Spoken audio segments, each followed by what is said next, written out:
that time again. It's that time. It's that time again. What's going on, guys? Yo, my life, everything has been just so amazing ever since I dropped my first episode.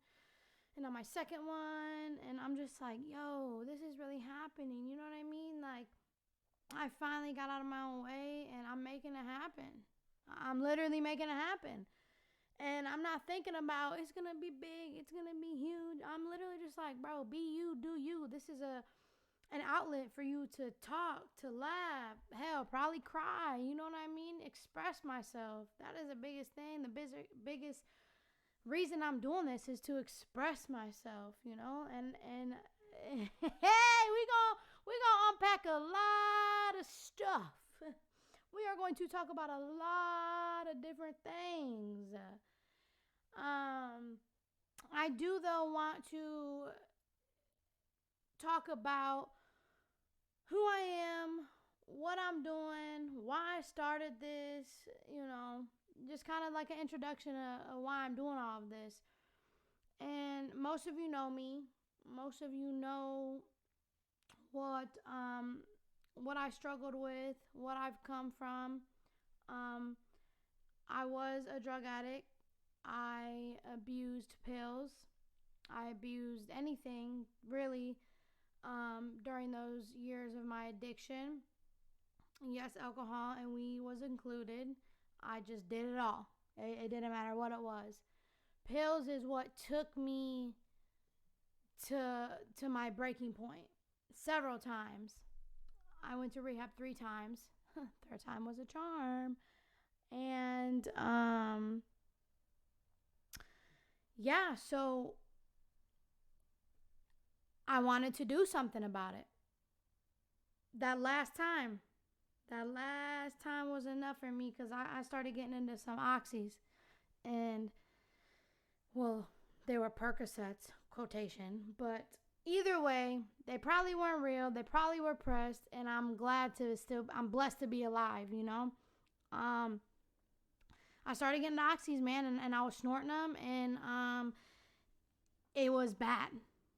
It was bad. Was I doing the oxys like crazy? No, not yet.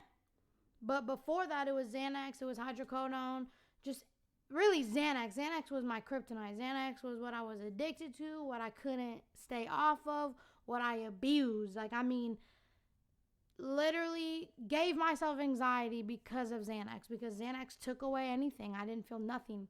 Literally nothing at all for a long time. A lot longer than I thought, like for real. And a lot of people, when I came out, for lack of better words, like about my addiction, were just like, well, we didn't think it was that bad, or, you know, we didn't know it was that bad. And it's like, yeah, you didn't know it was that bad because I'm a drug addict and I'm good at hiding how bad it really was, because I didn't want nobody to know how bad I was really struggling with my addiction. I didn't want nobody to know how bad I was really fighting on a daily with myself. I didn't want nobody to know all that.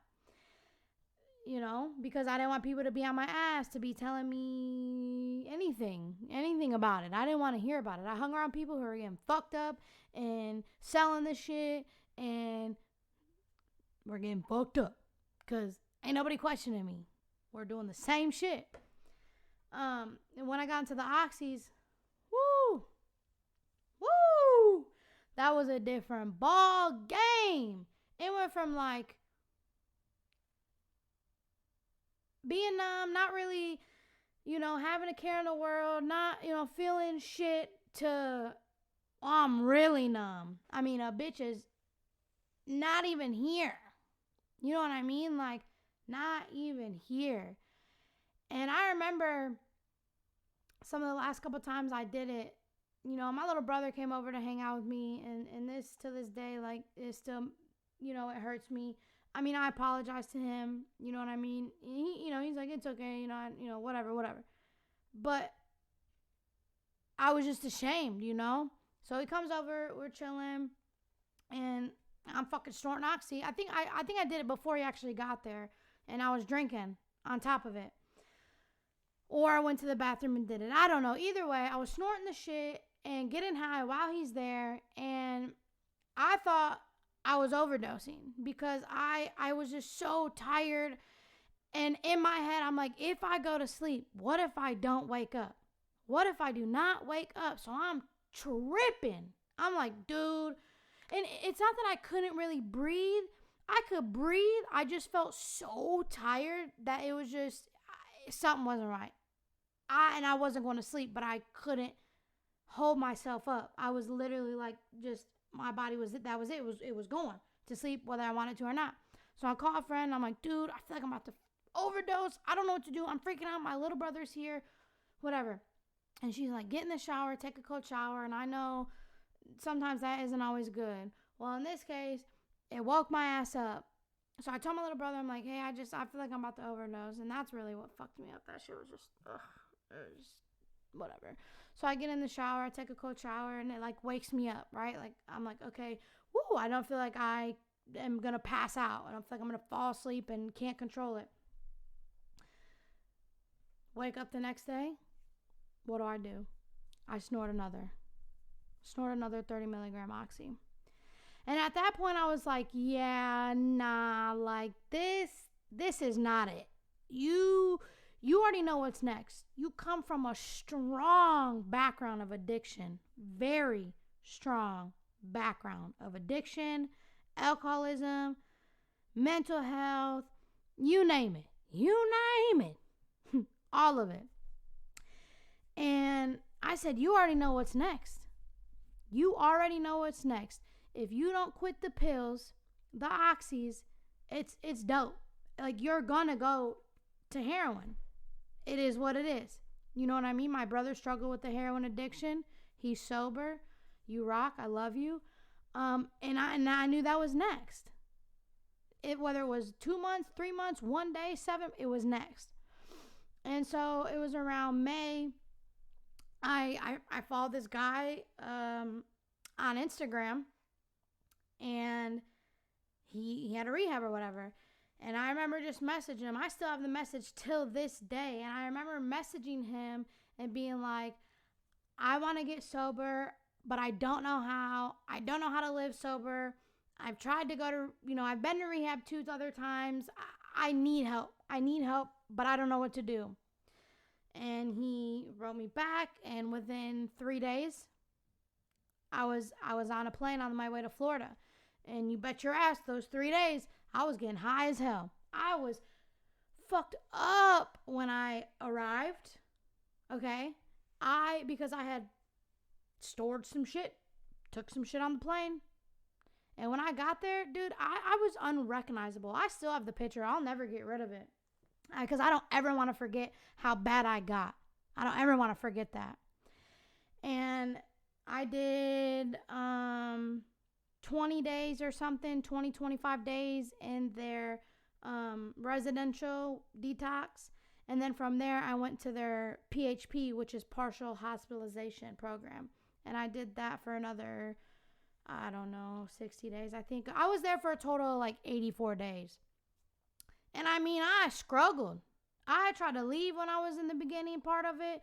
I tried to leave several times, which I was also a cry for attention because I just was coming off drugs and, just shit was so much. And I just really didn't even know what to expect. I just knew I didn't want to die, man. At that point, I knew, like, this isn't the life I want to live. I don't want to be this person anymore.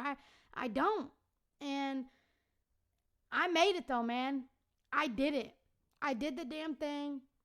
I got out of rehab, went and visited a friend here down in Florida for a couple weeks, and I came back home to Texas, and I realized I needed to get out. I needed to get out for several reasons, and I am walking, living proof that if you change your people, your places, and your things, your life will change.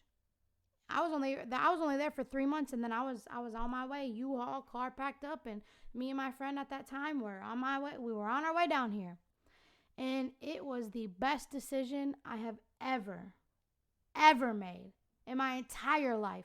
And I mean, I've been through trials and tribulations since I've been here. I have been through shit I didn't think I was gonna make it out of since I've been here. You know what I mean? Like, I have grown so much since I've been here. And I'm still going, still growing, still glowing. Like, I'm being the buffalo. Yes, I am. So that's a little backstory. That's a little backstory of who I am, what I've been through, just a little snippet, and why I want to do this podcast. Why I want this podcast to be an outlet and an expression for me and other people who did struggle with addiction or who still are struggling with addiction, and so much more. Like this is just a little piece of why I'm doing this podcast. But I can't give it to you guys all at once. I got to keep you coming back. I got to keep you wanting more. So with that being said, I will see you soon. Stay tuned, baby. Stay tuned.